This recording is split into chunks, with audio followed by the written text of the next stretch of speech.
Tatlo ang nasugatan sa pagsalpok ng sinasakyan nilang tricycle sa concrete barrier sa Quezon City. Sa Caloocan naman, isang binatilyo ang nasagasaan. Makibalita tayo kay Victoria Tulad. Agad sinaklolohan ng rescue team ang tatlong lalaking duguan matapos salpukin ng sinasakyan nilang tricycle ang isang concrete barrier sa westbound ng Commonwealth Avenue alas 2 ng madaling araw kanina. Sa lakas ng impact, humandusay sa kalsada ang dalawa habang napaupo na lang sa kalsada ang isa pang sakay ng tricycle. Ang tricycle naman, wasak ang harapan at natanggal pa ang bubong ng sidecar. Aminado ang driver na si Lito Lebuna na galing sila sa inuman sa Manggahan at pauwi na sa Luzon Avenue nang maganap ang aksidente. Sa kwento ng mga saksi, mabilis ang takbo ng tricycle at posibleng hindi napansin ang barrier sa bus loading area. Agad dinala ang tatlo sa pinakamalapit na ospital.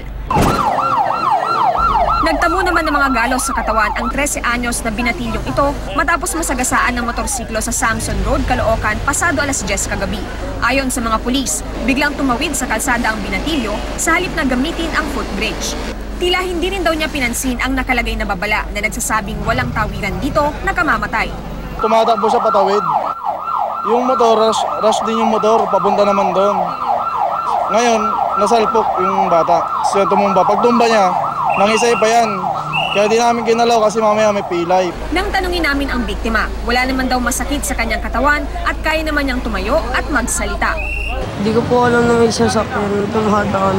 Hindi mo napansin na may motorsiklo? Opo. May suspected broken ribs siya. Bukod po sa broken rib, okay naman po? Iba't ibang gasgas sa mga paa niya. Itatakbo natin sa pinakamalapit na ospital.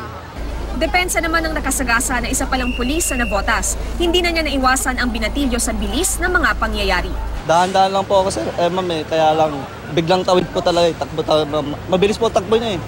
Naharap ang pulis sa kasong reckless imprudence resulting in physical injuries. Pero paalala ng mga pulis sa publiko, gamitin rin ang tamang tawiran nang hindi madisgrasya. Victoria Tulad, GMA News.